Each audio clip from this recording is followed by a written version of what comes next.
नमस्कार, मैं हूं आपके साथ इश्तियाक अहमद और आप देख रहे हैं आर्य न्यूज।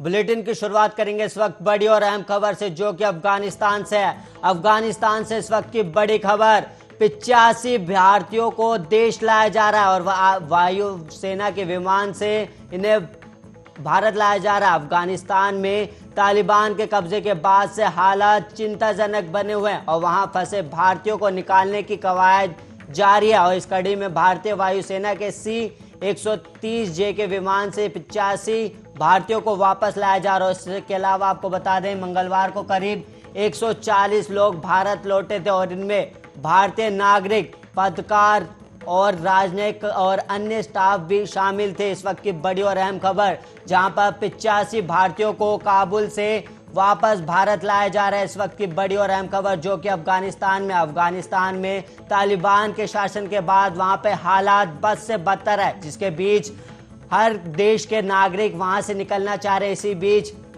भारत ने 85 भारतीय नागरिकों को निकाला है। और वहीं आपको बता दें, वायुसेना के विमान से इन 85 भारतीयों को वापस भारत लाया जा रहा है। इस वक्त की बड़ी और अहम खबर, जहां पर काबुल से 85 भारतीयों को वापस भारत लाया जा रहा है। वायुसेना के विमान से ये भारत लाए जा रहे हैं। इस वक्त की बड़ी और अहम खबर, जहां पर काबुल से भारतीयों को लाने का सिलसिला जारी है और इसी कड़ी में आज 85 लोगों को भारत वापस लाया जा रहा है।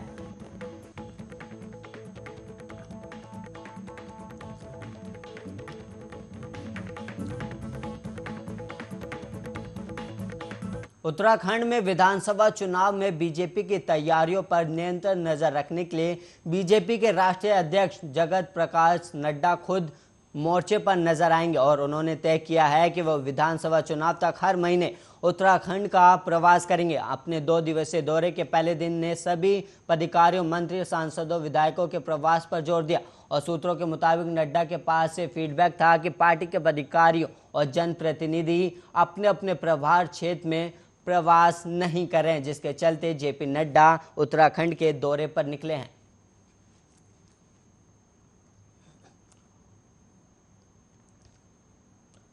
और वहीं उत्तराखंड की राजधानी देहरादून में शुक्रवार को तड़के शुरू हुई बारिश लगातार 12 घंटे तक होती रही। इससे शहर से लेकर देहात तक जनजीवन अस्त व्यस्त हो गया। मूसलाधार बारिश के चलते जहां राजधानी के बड़े प्रमुख चौराहों दिलाराम चौक, सर्वे चौक, घंटाघर, महाराज अग्रसेन चौक, कारगी चौक और बुद्ध चौक जबरदस्त जल भराव हो गया। और वहीं कई इलाकों में स्थिति नालों में उफान आ जाने से भारी मुसीबत भी खड़ी हो गई है। मूसलाधार बारिश के चलते नालों का पानी आसपास की दुकानों और घरों में घुस गया। इसके चलते लोगों को गंभीर परेशानियों का सामना करना पड़ा। बारिश के दिन के समय राजधानी के प्रमुख चौराहों पर जल भराव के कारण यातायात भी प्रभावित हो गया और आम लोगों को काफी परेशानियां झेलनी पड़ी है।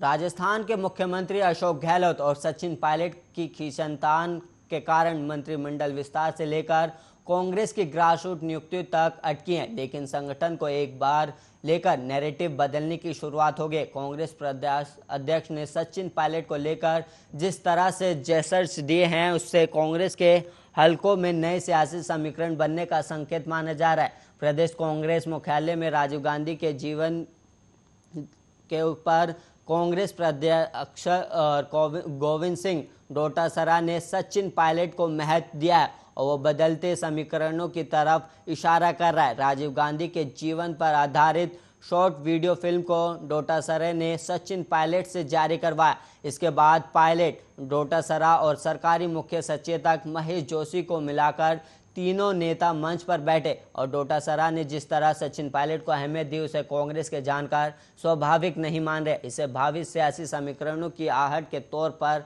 देखा जा रहा है।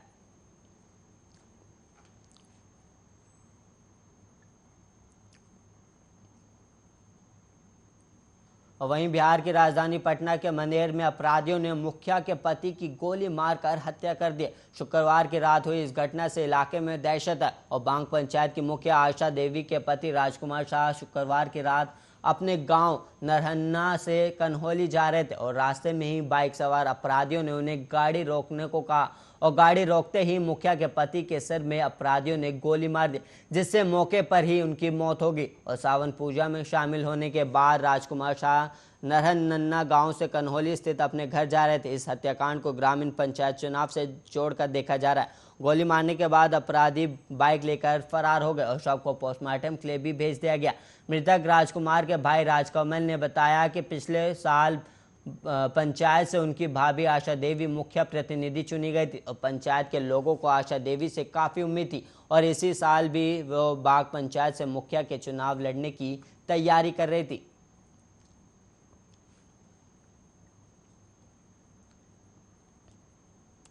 हत्या के 1 साल पुराने मामले में जातीय पंचों ने एक साथ 45 परिवारों का हुक्का पानी बंद करने का फरमान जारी कर दिया। इस फैसले के खिलाफ अब जैसलमेर के एसपी ने फरमान जारी करने वाले 12 गांव के 30 पंचों को पाबंद कर दिया। एसपी ने पंचों को चेतावनी दी है कि अगली बार ऐसा कुछ किया तो सख्त कार्रवाई की जाएगी। और पीड़ितों ने बताया कि मेघवाल समाज के सांकड़ा में 8 महीने पहले एक महिला ने अपने प्रेमी के साथ मिलकर पति की हत्या कर दी थी। इसके बाद उस मामले में शामिल पत्नी के प्रेमी के भाई और परिजनों के परिचित 45 परिवारों को समाज के 12 गाँव के 30 पंचों ने समाज से बेदखल करने का फरमान जारी कर दिया था। और ये परिवार सांकड़ा थाना क्षेत्र के बेतनिया गांव के 45 मेघवाल समाज से, जिन्हें समाज से बहिष्कृत किया गया। पंचों का तर्क था कि युवक ने एक शादीशुदा महिला से प्रेम करने का अपराध किया है, इसलिए उसके रिश्तेदारों के परिवारों का हुक्का पानी बंद किया जा रहा है। इस बारे में पीड़ितों ने एसपी जैसलमेर और पुलिस थाना सांगड़ में पेश होकर पंचों के खिलाफ कार्रवाई करने की मांग की थी।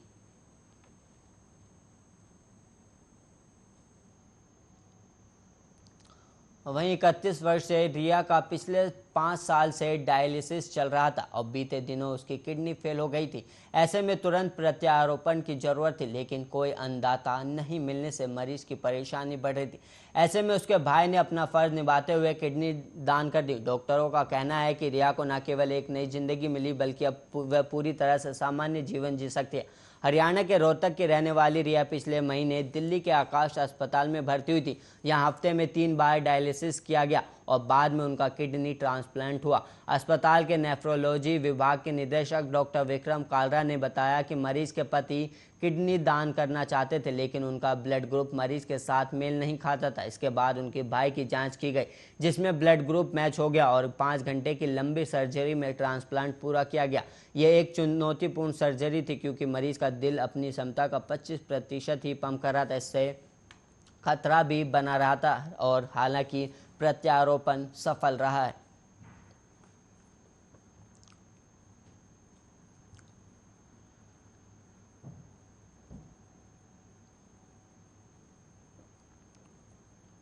जब सारी दुनिया अफगानिस्तान में बंदूक की नोक पर सत्ता हासिल करने के लिए तालिबान की आलोचना कर रही है, तो वहीं चीन अब तालिबान के साथ दोस्ताना संबंध की नींव रखता दिखाई दे रहा है।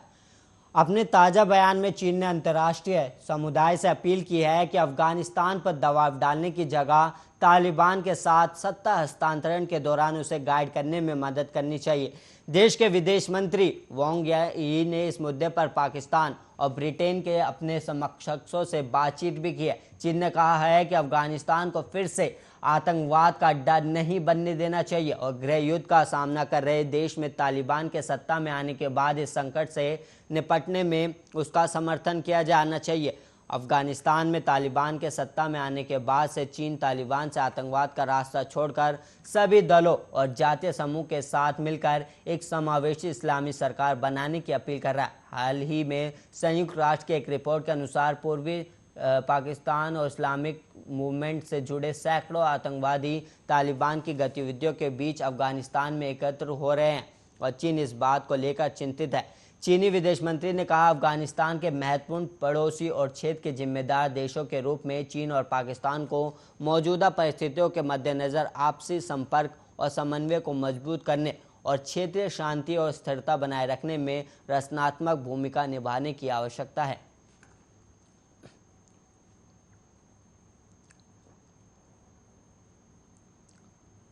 राज्यसभा सांसद अनिल बलूनी ने कहा है कि हरिद्वार और हल्द्वानी में इस साल के आखिर तक कैंसर के इलाज की सुविधा शुरू हो जाएगी। कैंसर अस्पताल की राज्य सरकार, एटॉमिक एनर्जी विभाग और बीच अगले हफ्ते किया जाएगा। उन्होंने कहा कि हल्द्वानी में पहले से ही कैंसर अस्पताल का ढांचा खड़ा है और वहां पर ये सुविधा शुरू की जाएगी। शुक्रवार से हरिद्वार में शुरू हुए बीजेपी के 2 दिवसीय कार्यक्रम में पहुंचे राज्यसभा सांसद अनिल बलूनी ने कहा कि कैंसर अस्पताल विश्व स्तरीय अत्याधुनिक सुविधा युक्त होगा। हरिद्वार में जमीन लेकर अस्पताल बनाने में वर्ष लग जाएंगे, इसलिए सरकार पहले से निर्मित भवन में चिकित्सा उपकरण स्थापित का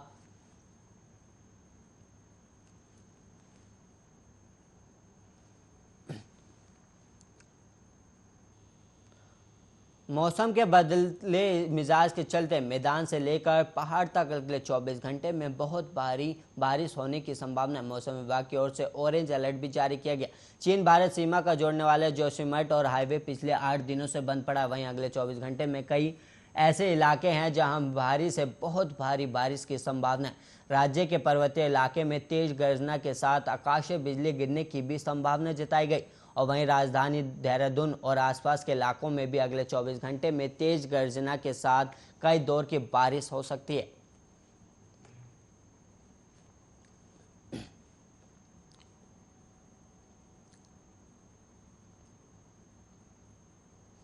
पाली के ट्रांसपोर्ट नगर थाना में 9वीं में पढ़ने वाली नाबालिग को उसका पड़ोसी शादी की नीयत से भगा ले गया और परिजनों को पता चला तो तुरंत ट्रांसपोर्ट नगर थाने में रिपोर्ट दी। पुलिस आरोपी की तलाश में जुटी है। आरोपी शादीशुदा है, उसकी खुद की एक 12 साल की बेटी और 8 साल का बेटा है। आरोपी ड्राइविंग का काम करता है, जो दूसरी शादी कर पाली में रहा था। आरोपी जिस नाबालिग को लेकर भागा उसकी बेटी की सहेली भी है। पुलिस के अनुसार आरोपी अशोक सरगरा बिंजागुड़ा का रहने वाला है। पिछले 6 महीने से वो ट्रांसपोर्ट नगर थाना क्षेत्र में किराए के मकान में रह रहा था। जिस व्यक्ति ने अशोक को किराए का मकान दिलाया था वो उसी की नाबालिग बेटी को प्रेम जाल में फंसा कर ले गया, जो कक्षा 9वीं में पढ़ती है।